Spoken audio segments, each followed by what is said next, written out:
We're going to begin with an exercise to open up the side ribs and influence the shoulder rotator cuff. All this kind of this inner casing here. And so I want you to find a seat on a bolster, a blanket. I'm going to sit on the firm ground so you can see me, because if I sit too high up, my head's going to get cut off here. So I want you to have a seat where you're cozy. And actually, this exercise is taught most often in this field of work with the rib and the breathing muscles standing. So, of course, I can't teach it standing because you won't see me. But I want you to know you can stand up and do this, but you're going to take this, just get a feel for it. So here we go. And I'm not going to mirror you because I get a little bit confused with mirroring. So what I want you to do is place the ball in your right armpit. And you want to have the ball so it's a little bit forward. You don't want it back here, because once you squeeze it in, whatever you're using to fill up your armpit right now, it's probably not going to be all the way high up into the pit, like if you were to kind of poke into your pits, okay? You might find that it's going to be it can just fit where it's at, but it's helping our ribs. This is the focus. So I'm squeezing the ball. Okay, so as you place the ball in the armpit, I want you to squeeze your elbow and your arm across and have the palm, the arm that's connected to the ball, that palm is up. Okay, so that palm is up. Your opposite hand is going to reach for the elbow. And as you inhale, I want you to try to move the ribs to push outwards. So as I in-breath, I'm stretching my ribs out into the ball. And then as I out-breath, I'm pulling my elbow or my forearm across, and then exhaling all the way.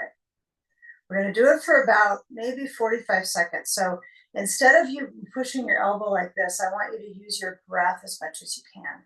So as you in-breath, filling up the ribs, feeling it stretch outwards. If it's a little confusing, just keep trying, and exhale as you just guide the arm across. Remember, if the ball's too far back, it's going to feel a little bit awkward. So we're really working our ribs, our shoulders to get more expansiveness. So just take a few more breaths here. Trust the process. This will feel really great when we get into our restorative pose after this. So let this just warm it up. And now put the ball down and then let your arms stretch open. And then a little bit up, and just kind of feel, your arms don't have to go as high as possible. Just feel, of course, that expansiveness. What else could happen if you stuff something in your armpit? That's a new idea. My ribs are tight. I'm just going to put something in my armpit. Okay. And then as your hands move down, change sides. So place that ball stuff it in your armpit. Remember, you want to have it a little bit forward, right? So you don't want it too far back here. You want to be able to kind of hug it. Yep, have you put something in your armpit today? That's your question now. So the arm goes across. Now, on this side, I feel a little different with my ability to stretch my shoulder. Okay, I know I have an old injury here, so it's a little different. I feel that. So my palm is open on the arm that's got the ball, or the toilet paper roll in your armpit. You're going to hold onto that arm. It could be forearm, it could be elbow. And as the palm is open, you're going to in-breath, push out. Okay, be careful that you push your elbow out. Breathe in. Use the guidance of the ribs with the inhale. And as you exhale, feel the arm move across. Okay, so it's a little bit of a contra. The instruction is like, am I breathing with it? Am I pulling with it? Kind of play with it. Okay, feel on the exhale is when you guide it across. On the inhale, you're just letting the palm be open and feeling that pressure into the object that's in your armpit. That's the key. Because that's what we do in restorative, right? We push into things. We use the props to support us. Taking just one more, just give it a try. It might be just a one and done thing we do, but it can also be an interesting exercise for where we're going. Okay, so now as I put the ball down, at least I've had that experience, I'm going to place my bolster behind me, under my ribs, and then a block right in front of the bolster. The block is at the lowest setting. And I want you to angle back, so your hands are going to help you come up. And I want you to lift up your hips so your tailbone's on the block. And as you lower back, your legs stay bent in the beginning, and then your arms just take that openness across the ribs, the pectoral, the chest, the armpits. Just kind of take a moment to feel, where should you be on this block, right? Maybe you're a little bit centered. You don't want to be too far up or too far down the block. It's tiny, but it kind of connects into that lumbar, the lumbosacral support. Okay, now if you have a sandbag or a bag of rice, some weight, you're gonna lug it across your rib section, or you're gonna stretch your legs straight down, maybe now, maybe later, to the thigh lids. Okay, now with the sand on the thigh lids, as you extend through the rib space, also kind of take a moment to feel, even if your knees stay bending for right now, there's so many areas to check into to find your alignment. So where would you begin? Right, it would probably be spinal.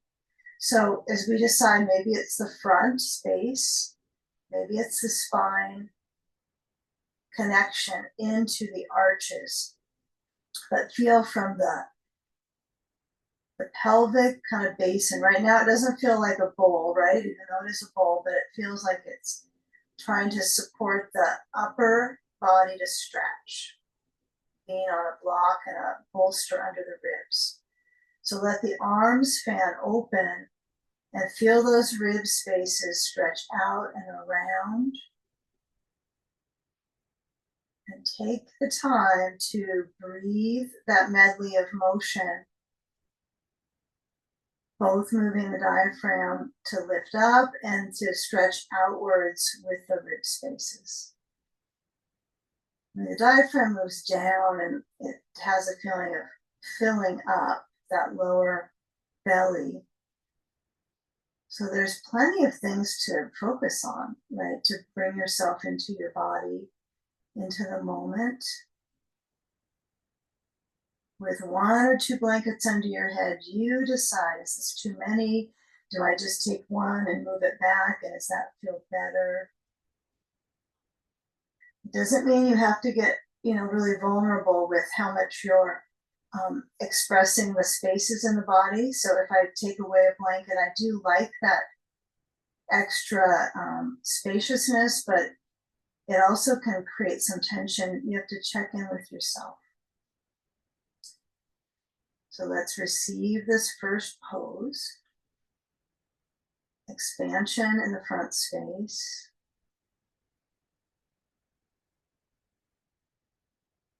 Deep breath in.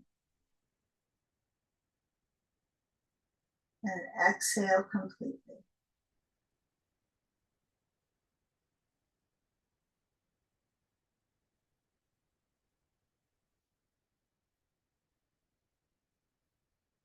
Simply feel where the shoulders are resting back. I know pressing them back is kind of what I first try when I say feel shoulders, then I try to push. But just kind of feel what gravity does for, for these areas, right? I know it's okay to activate and to try to get more out of it, but see what happens when you rely on the props, and then maybe a little extra something of energy of dropping back. And now walk your feet in, so the knees point up and the rib spaces span open. Okay, and you might bring just the feeling here, if there's sand on the hip area, I would just shift it away. Okay, so that area is going to be mobilizing soon, right? It's been kind of stuck down. So as I feel the ribs kind of fill up, take the final few moments here, whether that's interlacing your fingers, pushing your hands to the ceiling, moving the arms side to side, or maybe it's opening the arms back open. Just releasing after you move the sand off so that you can feel balance from right to left. Okay, now the feet walk in, so you're kind of on the balls of the feet, the heels are lifted. Now moving one of your blankets back, so you're down to only one folded towel or blanket, and then it already starts to slide you back on your props, right? You're kind of losing the touch on the block. So what I do want us to do today is to get that block that's at your below your pelvis. I want you to get a hold of that first. Move it over to the side of your bolster because we're going to need our blocks in a little bit, one to each side.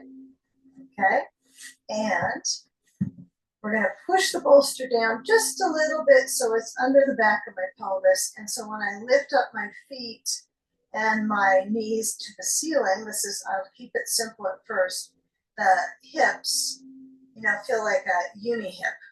It's like one hip is holding the balance of my core muscles. So feeling how it responds in the abdominally, when you lift your feet up. Okay, now see if you can just maintain this for a few moments. It is tempting to kick your feet up and do all kinds of motions, but keep it simple. We just have the feet off the ground. If I can reach towards where my seat is, it's right on the edge of the bolster. Okay, so I want to activate the lower abdominals for the benefit of strengthening, supporting into that pelvic floor. So just a little lift, and then take a ball or something or a block. A block works perfect on this too. So a ball or block, place it between the knees, and then with the arms open, all you're going to do is shift the knees side to side. You don't need your sand yet, but you will need it pretty soon. So if your sand has been buried, get it back. Okay, the blocks are besides your bolster, and they're at the low or the second setting. Okay, if they're a little higher up, you might find they're nice little bumpers to kind of touch to, so you have an even range from side to side, unless you're not going that far down. So feeling the balance of each hip, connect to how the hips provide balance by squeezing into the ball. And with that motion, feel the ribs moving just at the lower part. So the upper ribs aren't moving, just the lowers, going side to side.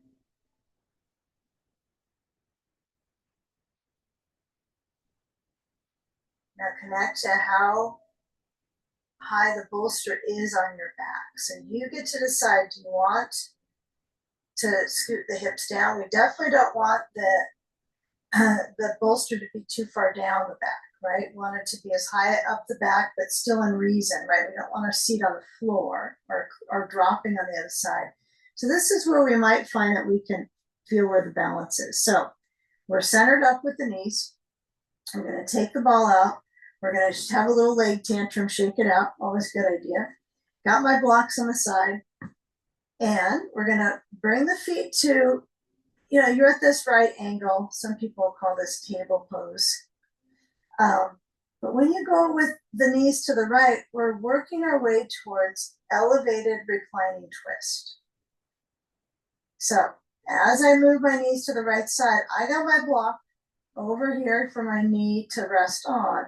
And they ain't stacked. Okay, these knees are not stacked because of all kinds of things in the hip. So, but I do sometimes see people scoot their knee on top. And so I don't want you to attempt that. I want you to feel this right side of the back, that it's stretching, right? I don't want you to roll so much to the right that your left shoulder is off the floor. So as long as your left shoulder is somewhat down on the floor, you're good.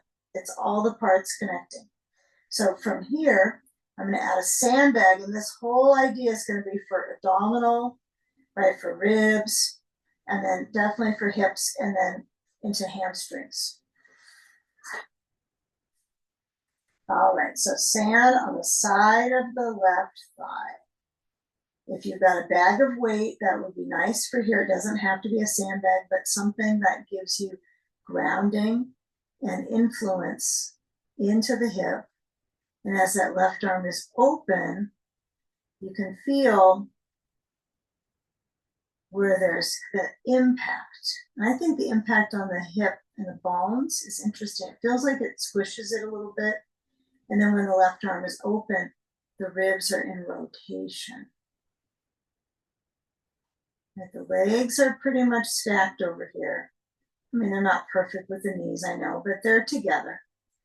And then if you need a little bit of extra support, you can always kind of use your right hand on the side of that left lower leg, lower-ish, right to the IT band, and just kind of curl your fingers around the left IT band. And then keep that motion of breathing expansive, stretching the breathing muscles.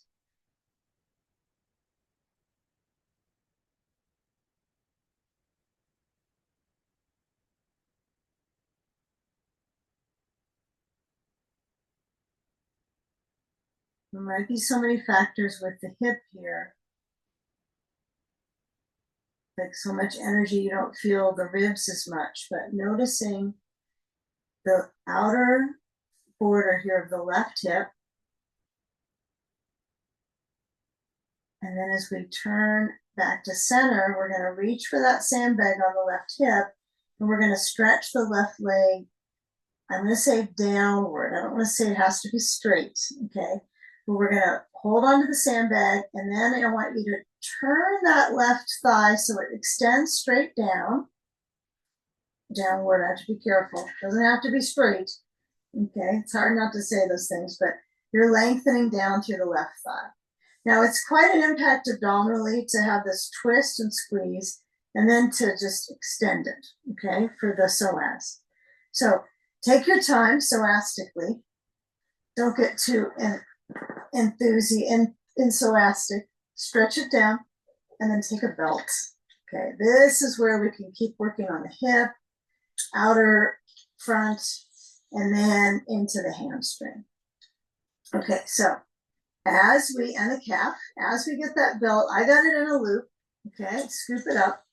And then with that loop, I'm going to loosen it up so I have plenty of space here that I might put my occiput support with the belt. I'm going to scoop up the back of my head, not my neck, no neck, just the back of your skull. Door number one would be belt is here at your head. Door number two is the hands will come together inside the belt and stretch back, which I like a lot. I like this one quite a bit. And you can do a little bit of each, do a medley if you like. But the number one focus is the left thigh. If the foot is turning out, that's all right. You can just slide your left foot a little over to that left side to support the version of your leg that you want, right? So it's not just spinning out and swaying out through the foot.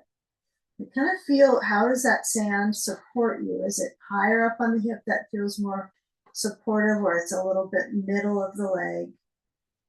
And as my support of my arms are either holding the belt or my brain, right, is holding onto it, and settle into the shape, feeling where your arms are the best for you. Maybe they're down, maybe they're out to the sides.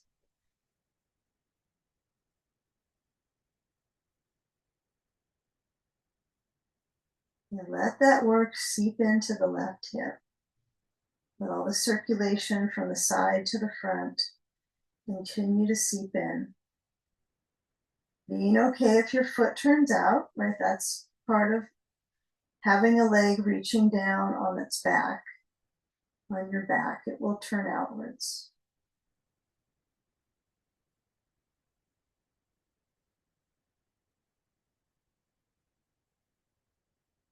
Take a few more moments here.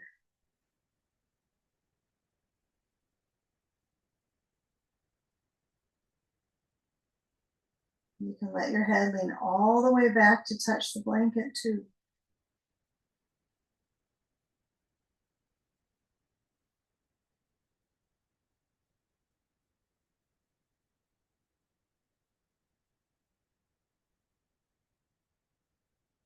Now, since we have a right leg lifted, reach the back of your head, or if you've got the belt in your hands, that's where you go. You're going to slide it off your head or hold it in your hands. And then left hand holds the belt. And we're going to cross the right leg over to the left. So with all your sand support on the left thigh, I would say best choice here would be just to take the sand off the left thigh and then cross the right leg over to the left. And feeling as you start to feed this opposite hip into where it's going to go, right into the elevated reclining twist, you want to feel the feature of more than just the hip. Maybe you bend the knee a little bit and you pull, kind of use your left bicep, just maybe 25%, not like as much intensity as you possibly could, but feel when you're tugging how that lateral sensation is in the thigh. Opening out through the right arm, rolling your head to the right. Breathing slow.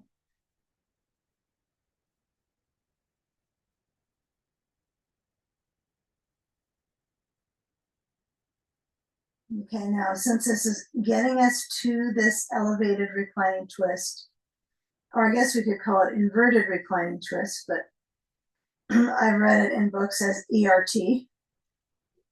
I don't know why it's not called IRT. Okay, so we bend through the knee, and I'd say go both feet just for a moment anyway, because it's fun to do a leg float. So if you got it connected still buckled up, you might pull on the tail of it so it's not too big of a loop, and just let your feet push out and get that flow down through the inner leg, that lymphatic drain, just trusting that process of circulation balance to the leg pits, to the belly, to the heart center and the brain. So heart support, lung support, and relaxing the brain. Now, if it's really shaky, that's not very relaxing, right? So you might need to hold your belt. Sometimes it is shaky, right? There might be an occasion that it's not quite the same for many reasons. So as you're pulling, or you're just letting your arms relax, give the body a little time for your physiology to respond to what this shape is for, circulation wise.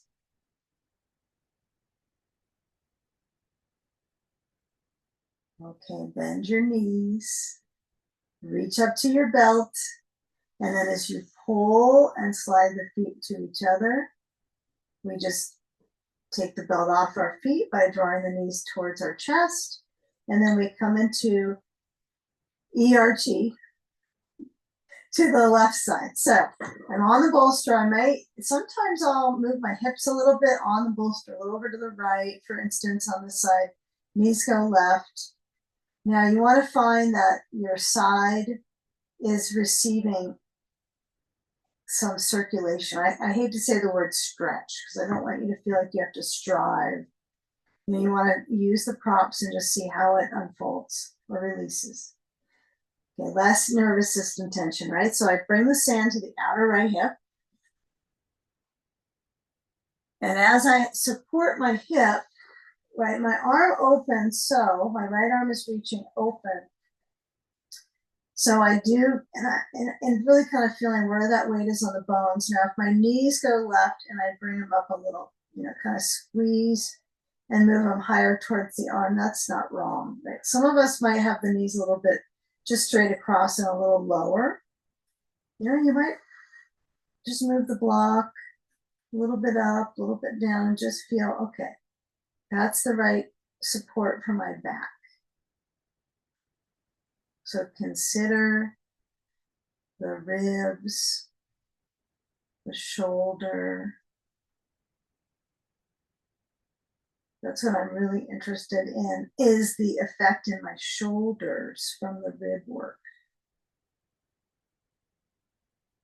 Because of the joints, right? Because it's an area that can have, stiffness, inflammation. So if my rib cage expands, don't even have to judge if it goes out or up or whatever, it just moves. And then I let my head roll a little bit to the right.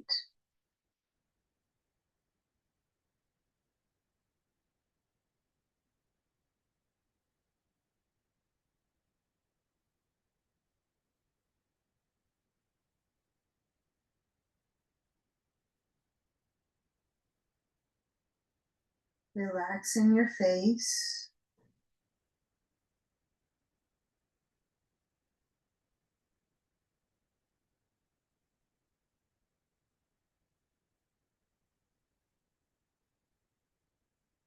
You know, imagine that when your knees go to the side, there's an activation in the side body, right? Both side bodies.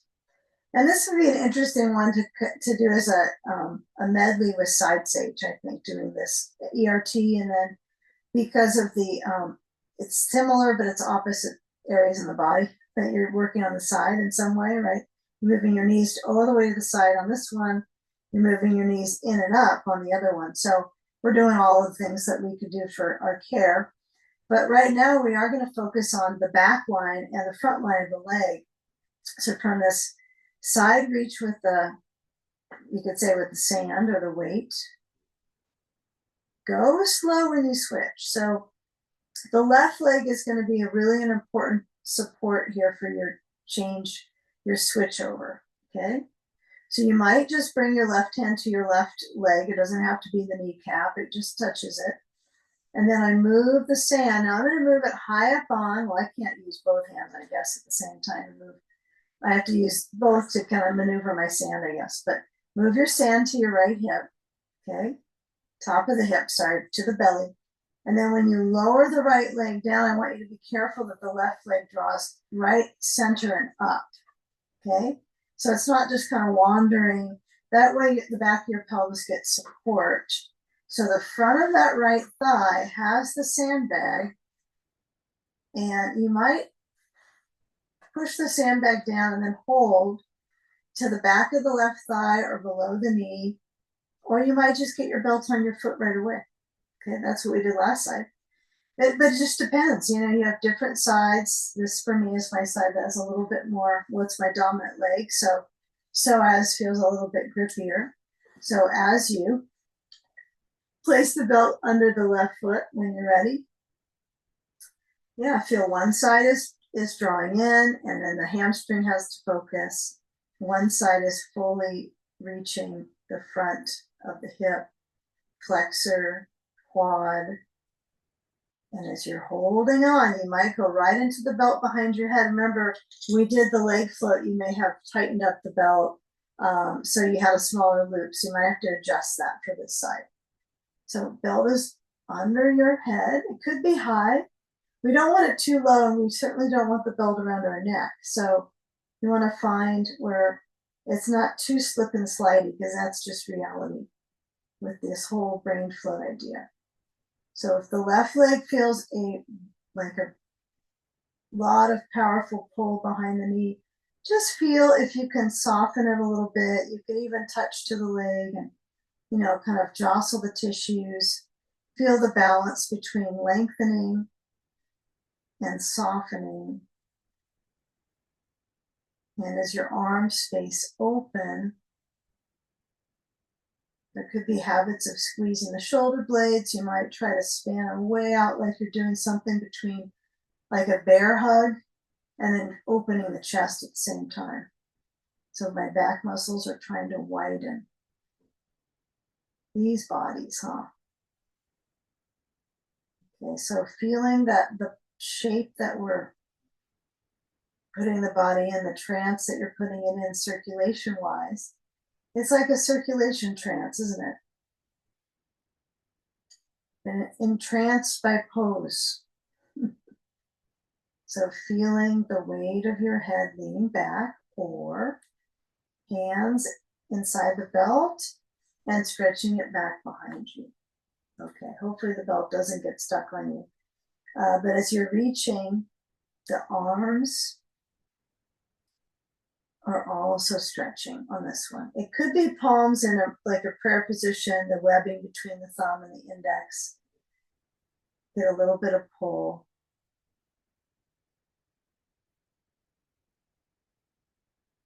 It also feels kind of good to have the thumbs in and have the belt around the base of my thumbs to give a little stretch there.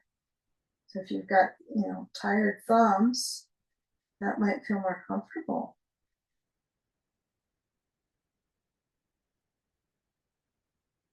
Not many things we do that give the thumbs a relaxation in this class. So this is one. If you're curious, my palms are together. The belt is really around my, kind of at the base of my thumb. Some people request this with thumb stuff. Got thumb stuff. All right, now we're gonna take the belt off the back of our head, or we're just gonna lock our hands up on the belt and hold it with the right hand. Left leg's got the belt in the left foot below. And as you cross the left leg over, you might just push the sand. You might just see what happens with gravity influencing that sand falling. As a left leg might get stuck in a wall or something, you make sure that you feel that impact into the side band of the leg. It doesn't mean touching the wall, it means you need to move, but just feeling, does it impact as much of the leg as you want, or maybe it's more. Maybe a bend of the knee, breathing.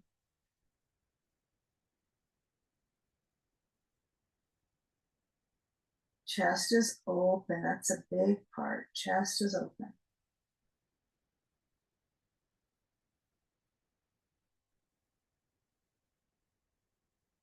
And now bending into that left leg, come back up to center, okay, with the left foot up and then the right foot up, and then pulling on both with both hands so that the legs are together as a uni leg. Right, this is just in case you can't make it to the end of class. You get a little Viparita Karate here. But with the resistance, like you would a sandbag, but pulling, and see if you can have it so the legs are just right up at vertical, right? They're not drawing back over your chest or going too far down. They're right up, just straight up. Belt is under my feet. Pulling. Okay, and then as we bend through both legs, we're going to slide the belt off and then bring the legs up one final time to get all that warmth into our pelvis, our hips, our lower back, and feeling where the cascading effect of waterfall goes to the belly, the heart, the perfect blend of it opening and centering and receiving that fluid return back to the heart. Yeah, you can circle your feet, you can shake your legs out, it's really up to you. There's occasions that stillness feels okay.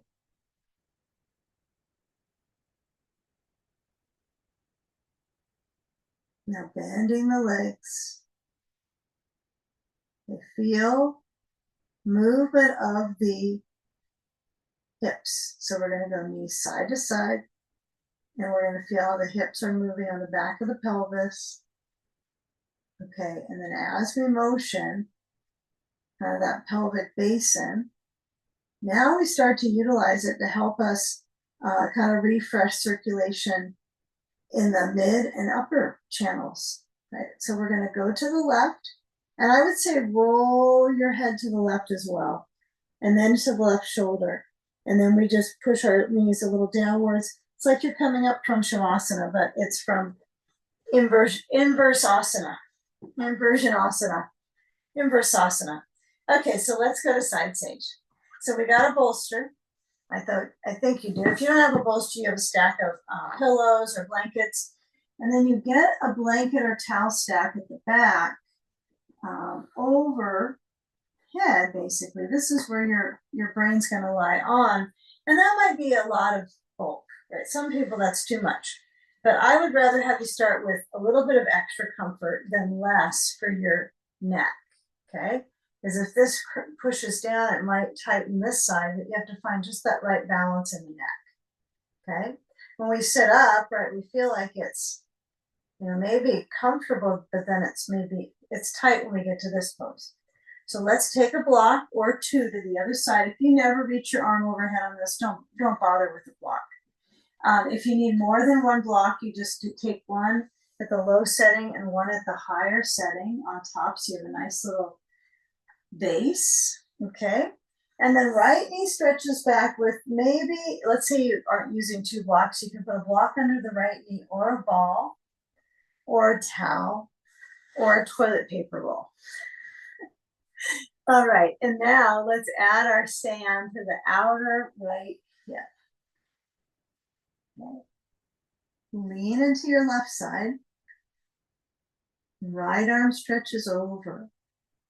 Or does it? Maybe it swings the chest open and you roll the back of your head on the blankets. Maybe the arm rests on your side. Okay, so make it you know what, you want a recipe for success here. So if you know that your shoulder's not going to have this reach overhead, maybe you are kind of circling in the shoulder, shrugging it. Maybe stillness is your medicine for this one. And you might be on the back of your head or roll to the left. But feeling the response in the ribs.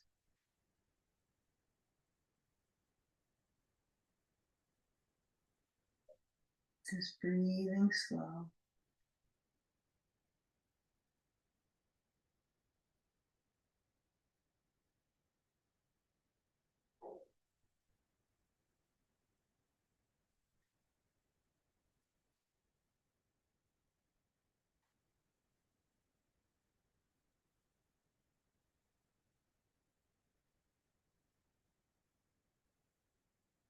So feel where the weight is in the hip, and then what's above the weight, how much distance from the weight bearing do you feel like there's spaciousness being created, right? You're trying to create that in the opposite side.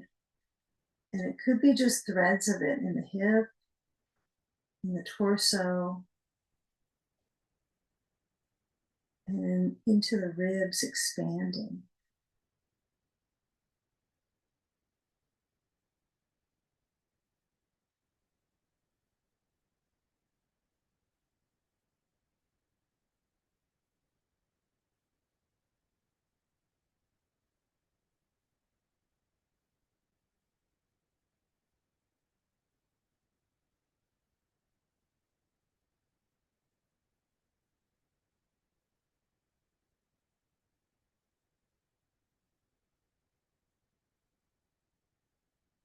Okay, now let's shift to the back line of the body.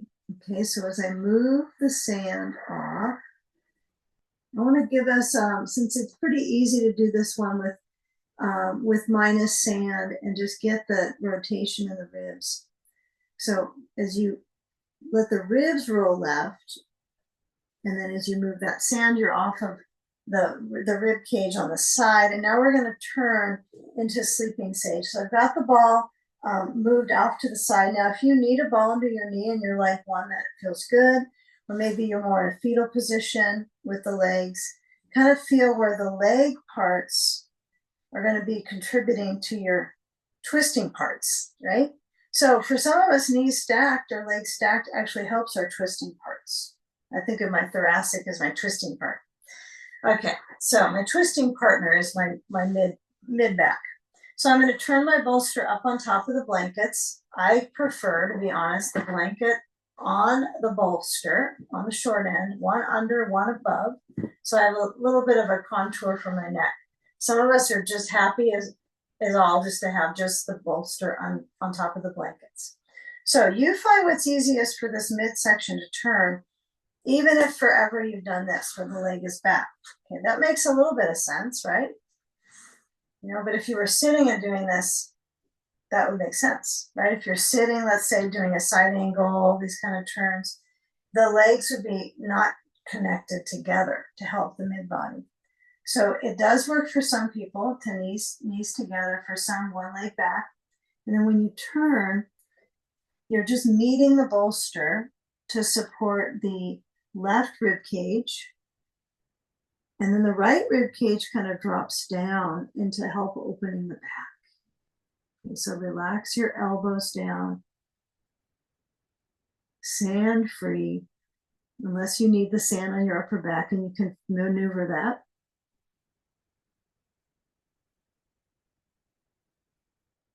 With the heart relaxing. Even though on this side you're going to hear it a little bit more on the heart. But feeling the back space open.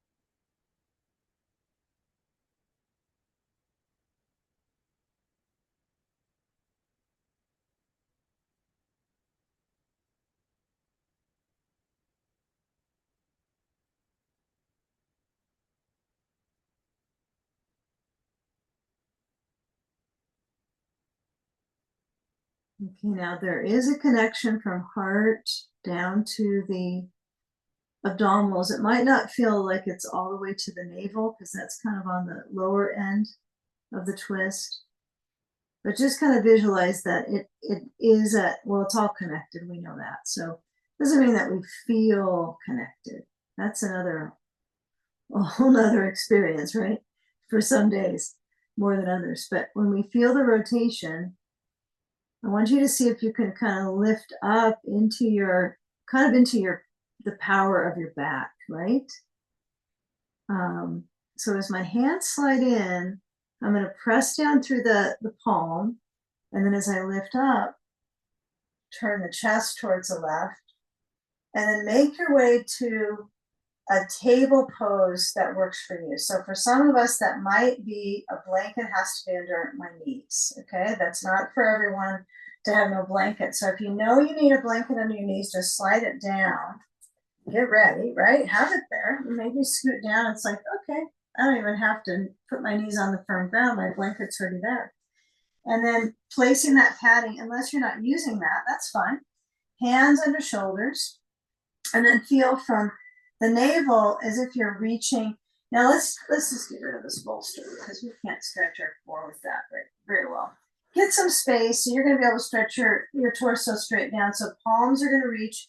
And then I'm just going to stretch my waist, lengthening from the heart, swooping down to the belly, stretching up with the chest, and then come back to table. Now you could use your bolster, chin to chest, cat pose.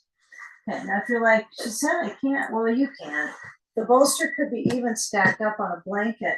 And when you lean forward, you might feel like, well, that's much more comfortable for my back. Okay, so I don't feel like you can't use it. You be the one who decides.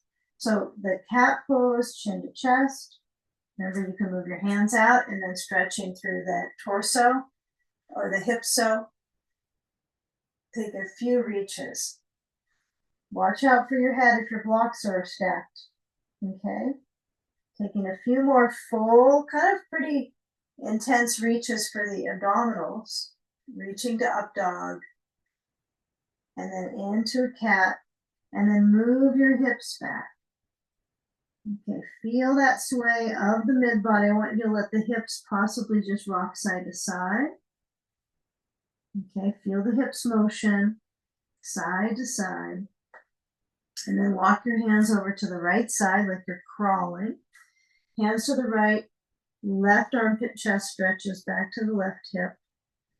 Head down, breathing.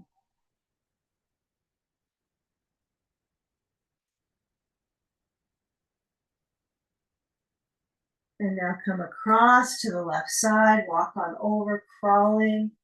And as you're reaching, feel that back space. Where do you feel the sense of circulation? It might not be the full back space, like the lower back. It might be just that side. It might be reaching in your shoulders, but using these tactics to create motion with the breath, right? If I have a reach, then my breath can reach into different areas. Use your breath as a stretching tool if possible.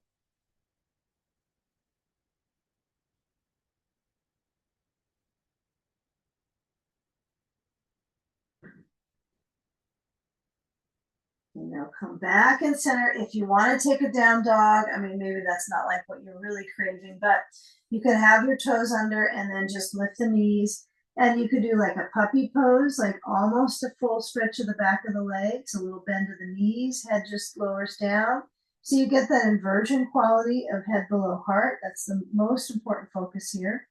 You could alternate bending your knees, stretching out your calves, feeling that reach from the back of the leg to the heel, stretching out the chest, big reaches, and then lower down your knees. And then taking your blanket stack so it's going to be back. If you were on the knees, you might have to lean down to your hip now. Okay, moving the blanket stacked behind you. But you know, your side sage and sleeping sage pose, get your bolster in the middle. You could have a blanket under your hips. So if you're in a space that's, most of you know, if you're have a floor that's a little bit too firm, you can just put an extra mat. That's what I do. Or an extra blanket or towel. So switch on over to the other side. Just like my cat turning around on the bed to the other side. Here we are. Doing the same thing. Okay, so hip or one hip down or both is stacking in fetal position. All up to you. Okay. Left leg reaches back, or knees together. Ball under the knee, okay, or a block. And then when I lean in, the balance of motions here is between hip, reaching into that left arm, and just letting the weight of my head relax into the blankets. Okay, now sometimes I can feel that my bolster is really helping my ribs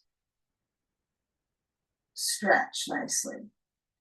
You know, so in this side, I feel more on the other side with the bolster helping me. So you might kind of play with how do you approach the leaning with your rib cage? Are you a little bit on the back area? Are you down into the, all into the side? And feeling that right leg close to the bolster, as close as it could be. Engaging that rhythm of the breath.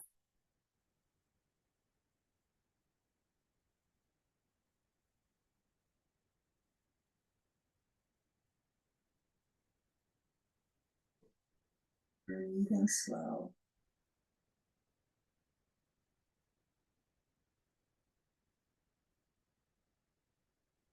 Left arm is up and reaching, either reaching and opening the chest or touching down, or on the bolster.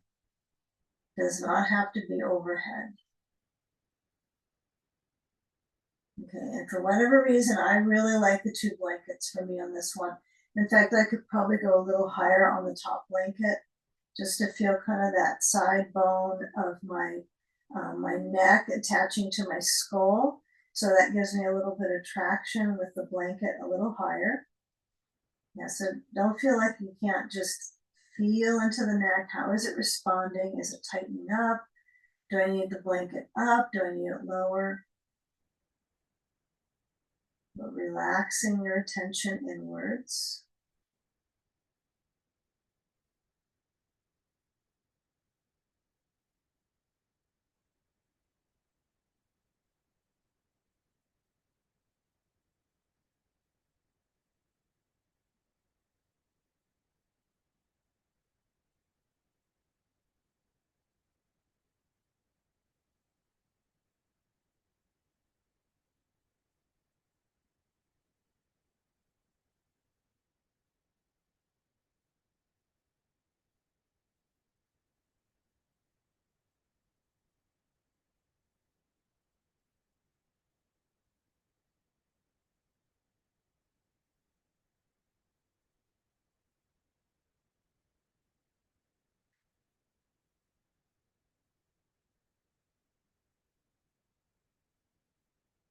shifting into sleeping sage.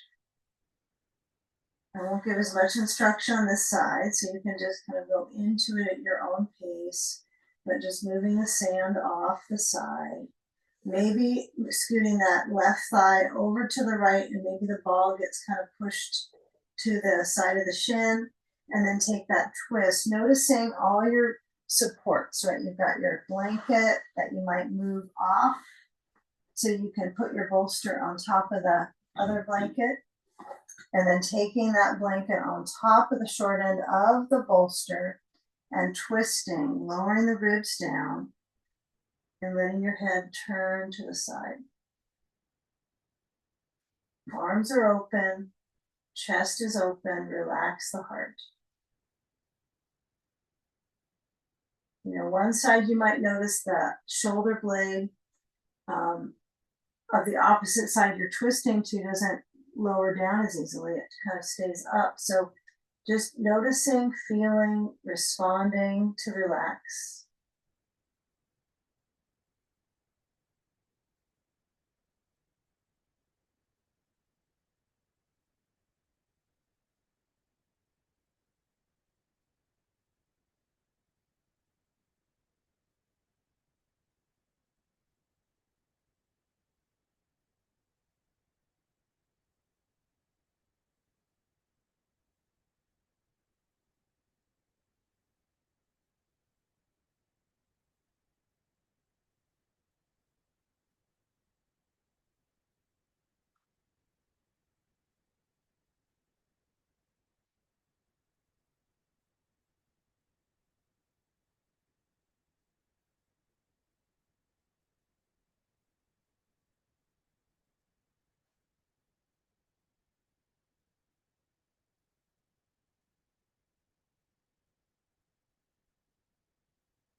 Now hands slide in under shoulders, come up, and feeling that we start to combine just that simply the front space layering down on the bolster. So as you come around, we won't spend much time on the knee pressure right now. So we're just going to slide the bolster straight down off the blanket.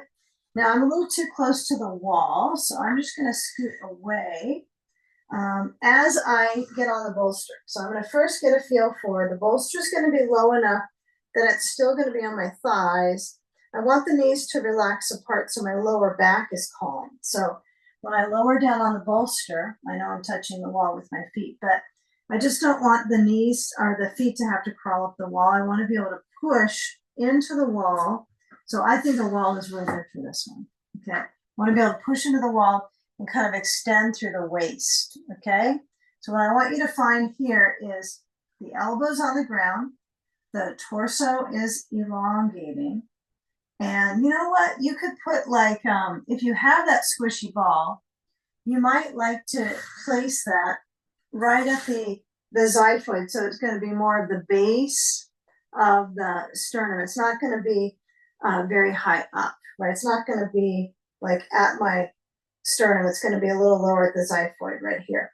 So if I lower down, it's like very much a tummy time type of activity, right? So I'm here and I can kind of feel that stretch in my core.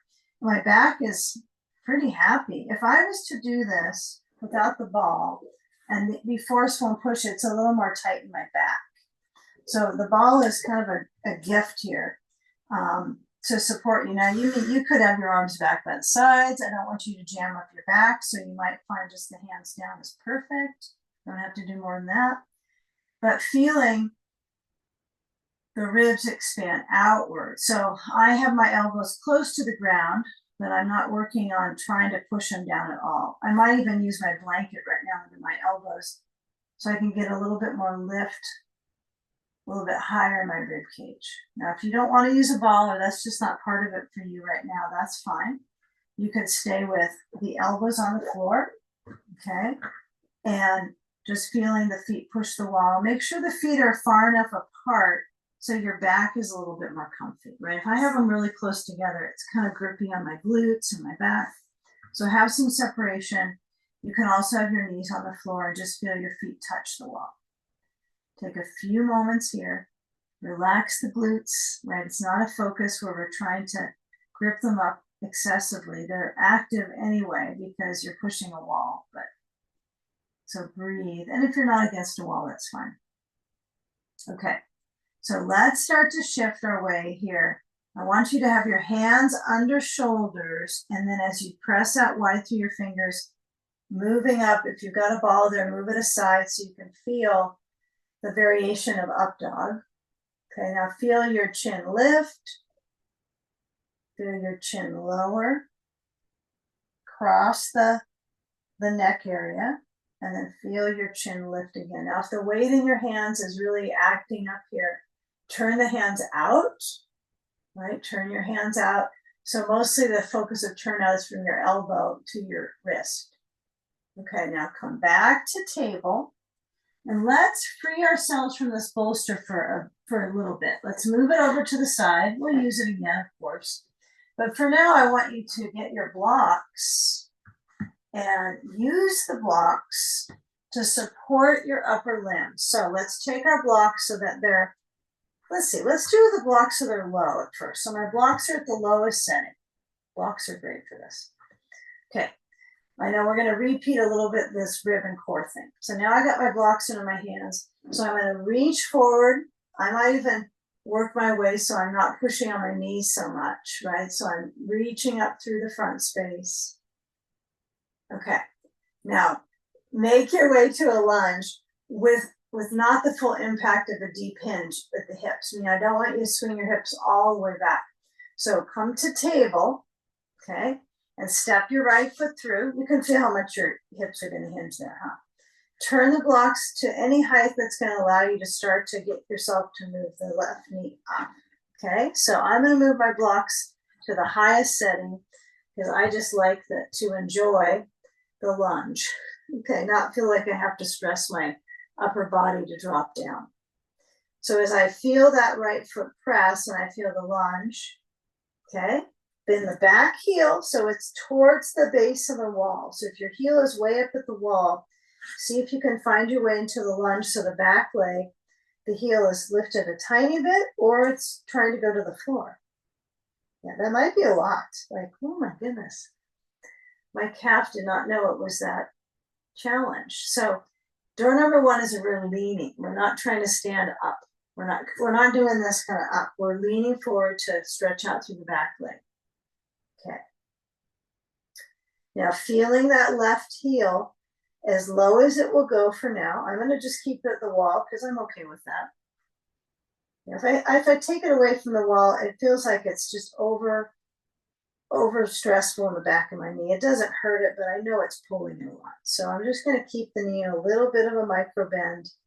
Right hand swings back to your sacrum, and then you just turn the waist to the right, like you're turning the navel towards the ceiling. Although I hope you don't go all that way because you might fall over. So just the most rotation that you can successfully breathe with.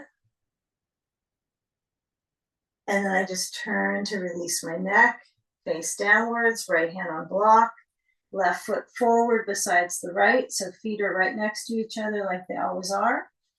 On a good moment, my feet are next to each other and just feel the hips reaching back. You decide your forward fold of choice. Some of us are going to want to get those hamstrings to feel that reach. So we might just move our blocks aside and let the hands hold the elbows for traction.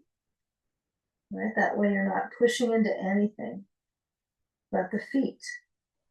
Or are you? Are you pushing into your feet? Or are you trying to reach from your heels to your sitting bones?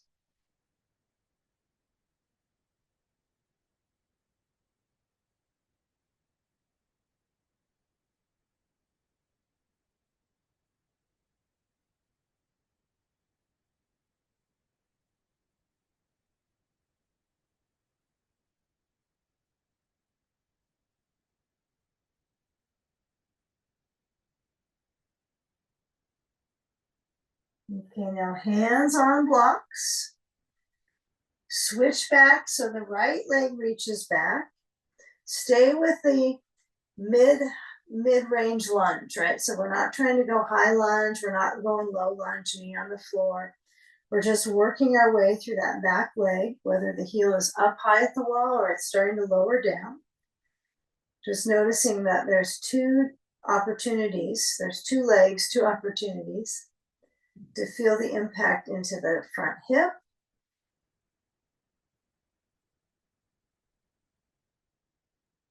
And maybe as you're accessing that reach of the back leg, you might feel the motion of the heel towards the floor, from the ball of the foot towards the heel. Yeah, one side's probably different than the other. They're not likely the same. Different sides. History, right? So when you get that feel from the back of the leg, right, where there might not even be a sensation in the hamstring right now, it might be all calf for some of us. For me, it's calf. For some of us, it might be a medley. So as you sense into that, noticing how that left leg is bending, breathing. You can feel the push and pull just by bending the left knee a little bit and then stretching the right heel downwards. Do you feel it? It's kind of like it's a little bit of a tug of war, huh? Okay, stay on that focus. Have your right hand on your block, and the left hand's going to reach back to the sacrum, and then you're going to turn the torso to the left and try to straighten that left leg out a little bit. Just feel with it. If you got socks on and you're slip and sliding, you might have to move the left foot a little bit back. We don't want to be going into the splits here. So feeling that reach of the right calf. Breathe.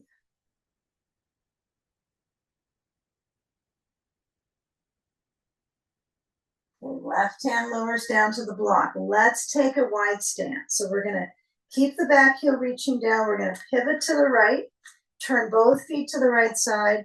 I think of this as a wide downward dog. So I bring my right foot right up to the border of the wall, not up the wall, but on the floor. And then I'm going to push my blocks forward so my hands can reach and my leg span can extend the back of my pelvis. But what's the best of what gets the most benefit out of this pose is your hips and spine. I guess you could say hips, spine, and mind, right? Because of the circulation to the brain. So as you're reaching the hands forward, your chest centered and reaching through the chest and the arms. Breathing. Maybe your head nods side to side.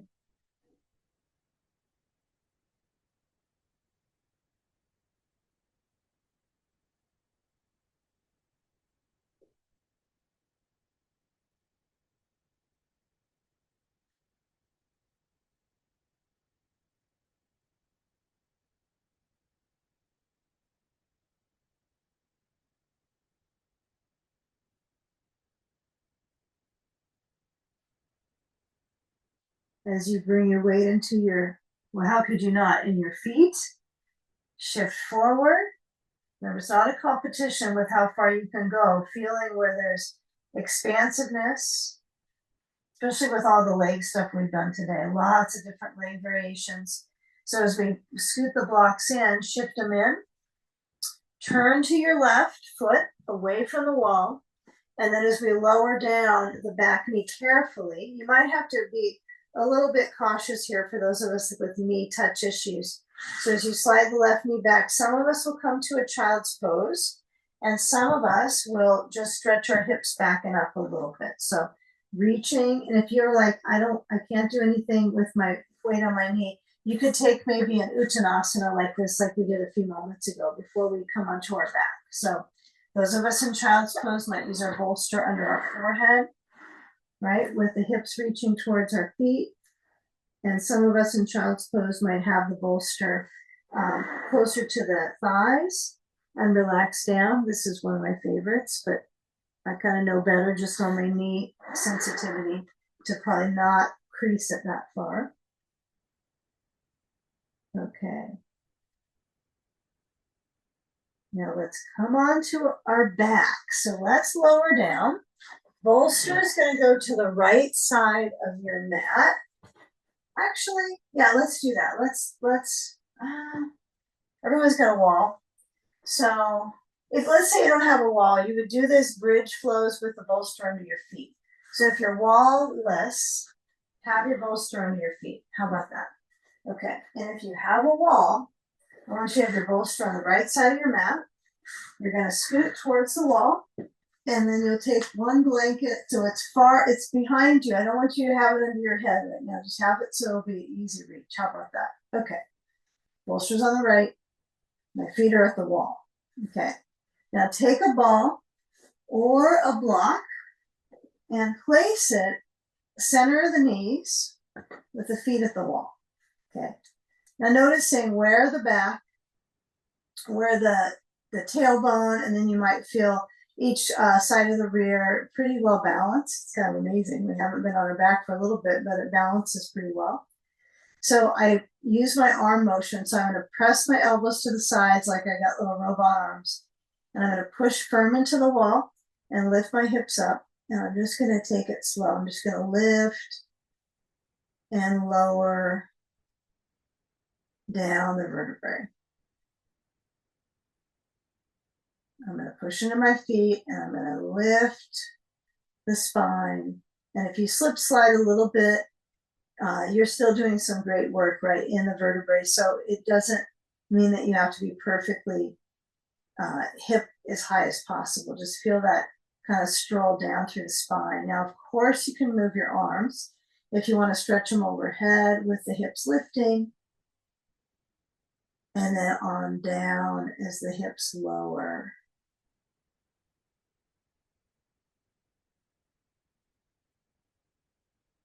So taking a few more moments. And if you decide just to stay down and not move one of them, that's okay.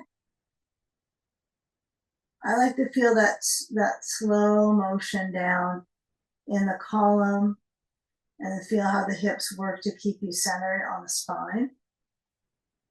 Okay, now get a block and move the ball out from center of the knees or whatever you had, a ball or a block there.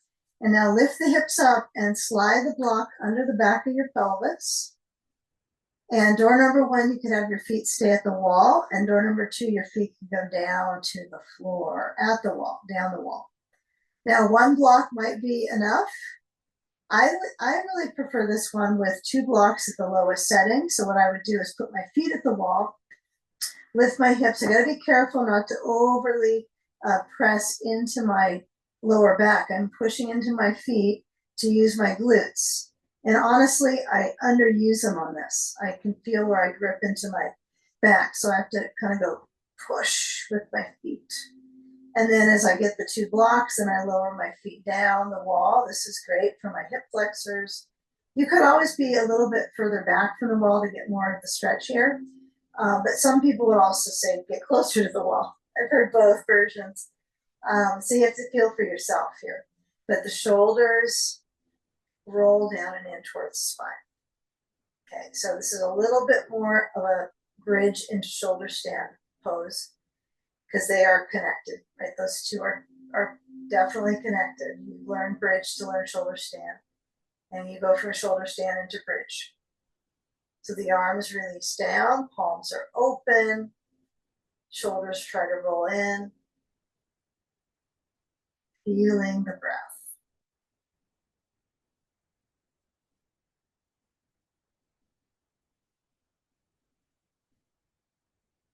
If at any time the back feels too much energy pulling into it, you can walk your feet up the wall.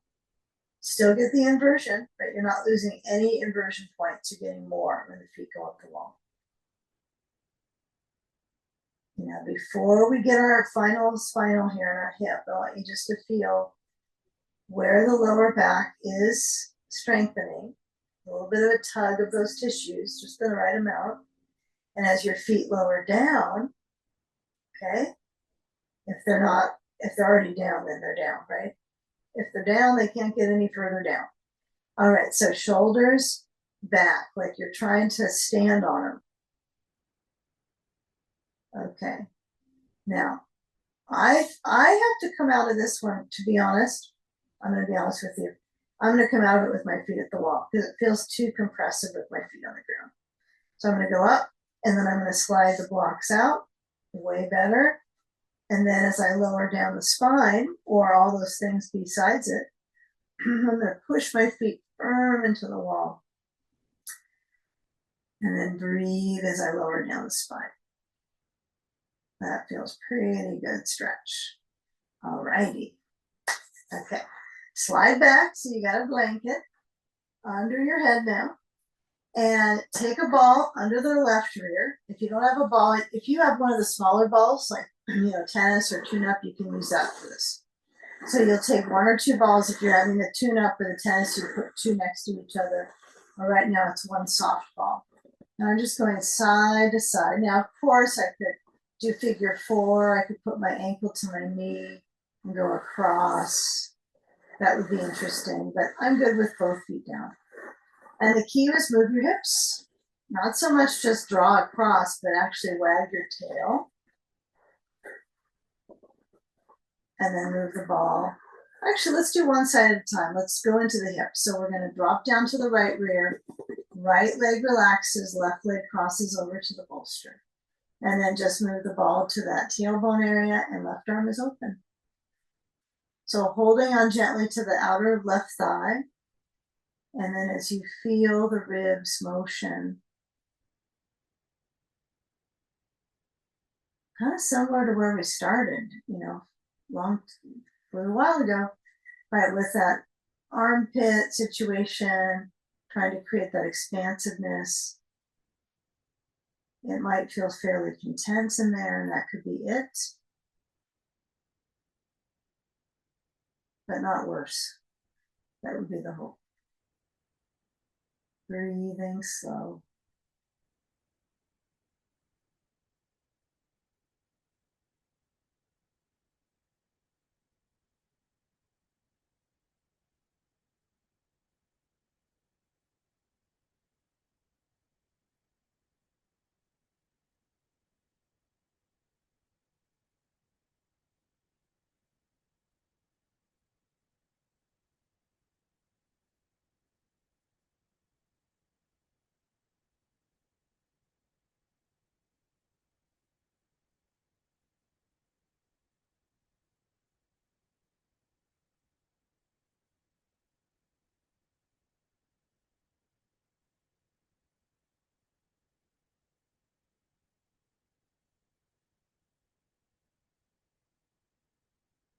Now shift sides, take the ball, move it over to the right side as you roll on your back with the knees pointing down and forward, right? So downwards. And then as you take your bolster to the other side, first things first, bolster moves to the left, and then take the ball. And you can tip your knees to the left to just kind of roll it under the right glute. And then once you push back over to the ball, you're going to just go cross fiber motion on the hip. Okay, so I push into the ball. In fact, my focus is pushing the ball, right? And as you swerve across the glute muscle, the muscles on that right side, the three muscles, but you're gliding across. So yeah, maybe one side, it feels better to lift up the leg, and maybe to figure four. Maybe it's fine with both feet on the floor. To use the positioning of the feet to help steer across the ball, across the hip, right? That's what I mean, not across the ball. And you could feel where the tender tissues are. You might feel like the side band right on the lateral rotator. So you're kind of getting to the glute medius on the border of the hip. Yeah, you might need to move the ball a little higher. Okay, but take a few more strokes across the glute, gliding into it. And if there's a particular tight little knot there, remember you want to go across it, not just stick on it. So you're going out across to the sides of the tightness. And then as you roll out, and you just swing the right leg over to the bolster. Kind of makes sense. Ball could be used at the back of the pelvis, maybe not for everybody. Sand could be on the side of the thigh if you like, or if you feel this is plenty without a sandbag, then you don't use one. Even if you have one, doesn't mean you have to use it. Okay. So right arm is open, and then as my ribs center, there's no guarantee the sand's not going to fall off, right? If you get another spot centering. And then this is all kind of a preparation for, in some way, an inversion, right? How we're twisting, we're doing inner space work. That's going to be twists and inversions. So kind of wringing out through the abdominals. Breathing slow.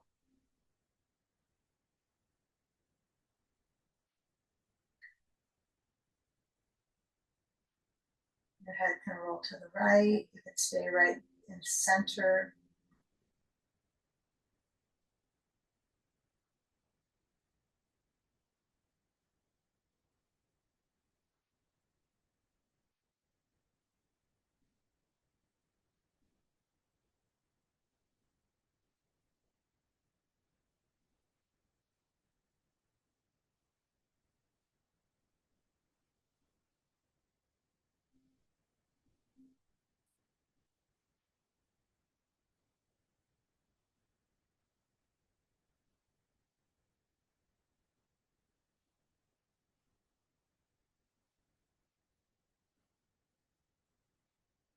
You know, start to move that sand off the hip, and maybe if you're going to do legs up the wall, push the sand towards that wall space. And the ball goes aside. If you want to roll on the sacrum before you go upside down, of course you can. You can just bring the knees to point upwards and put the ball at the sacrum and just move the hips. But you might feel just fine rolling to your side and coming around to get your bolster right against the wall. Okay, so this is a place you want to find that you have a little bit of darkness, right, with eyes relaxed or an eye pillow on your eyes or covering so that you can really go in with the inversion because it's an inner thing. So when I come up to the bolster edge, I'm right on the side. So when I sit on it next to the wall, I'm right on the corner of it, like I'm right here, okay? And so it does kind of tip up on that one side. Okay, now, as I lean in, I'm going to roll on the sacrum actually, which is kind of fun. And lifting up, now the legs go upside down, and not all of us are going to have our seat touching the wall, and that's fine. That's really overrated, I think. Although we sure try for that, huh? So what's important is to have that soothing angle of the torso. That's the important part, is to have this area in the rib area to feel soothing. So the arch is soothing apparently to heart, throat, right? This area is going to be arching. So sand is an option on your rib cage. I know that sounds like, why would I do that? But some people don't want on their feet. They feel like they just want the feet not to have pressure. They're stepped on all day. I prefer the sand on the feet. I tried just about every option here, and that feels good, but some of us might have the sand on our belly, on our ribs. Just be careful the sand doesn't roll up to your neck, right? You don't want it to feel as if it's not balanced. So as you measure that emphasis of centering the back of the skull, the right support of a blanket or not. Blanket is not everything, right? Some of us don't want to use the blanket. All up to you. Arms open, goalpost, and then center in. You can have an eye pillow on or use your eyelids to create that curtain of darkness. And feel where the balance is in your hips, the lower back,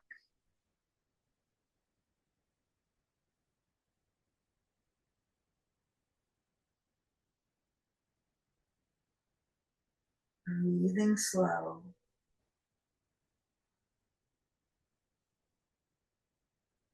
Exhaling completely.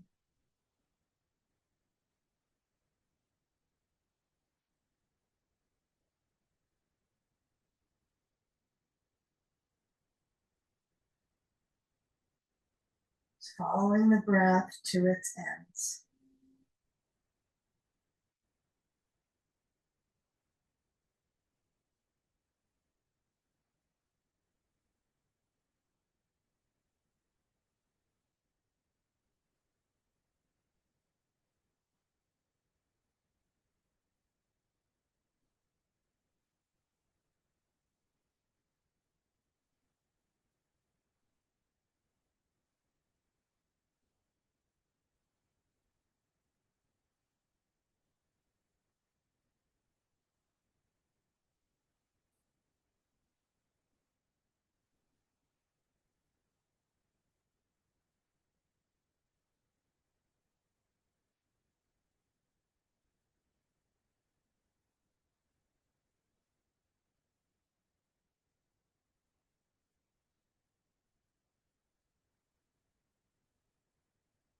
And now shifting the feet from the wall. If you have that sand, you can bend your knees and carefully toss it, or if you need it to be quiet, you can bend the knees and slide it off your feet to place it down. And then bring the legs to lift back up, side down one more time. And that doesn't mean they have to touch the wall. It could be a little bit of space from the wall. And maybe a little tingly in the feet, since all that fluid has moved back to the heart by now. You've given it enough time. Probably takes up to 2 minutes, right, for it to return back to the heart. But for now, just kind of feeling if your knees want to soften. You can let the feet touch the wall, or you can have the hands hold the backs of the thighs and just squeezing with that circulation to the abdominal organs, deepening with the breath. So feel the relationship of breathing against the body, pushing in, right? The legs pushing into the core. Something with you all the time, the breath to soothe, also to tone. And then roll to a side. And just let your hands push you just a little bit to come up to sitting. Find your way onto your bolster, or if you prefer, on the floor or a blanket. And then as you come upright with the spine, the brain might feel the difference, right, from being inverted, but feeling that arch from spine to brain. And then your hands flow to your heart center, bowing into your own heart. Let's unite our breath to breathe in slow, belly soft. And as we exhale, bowing into the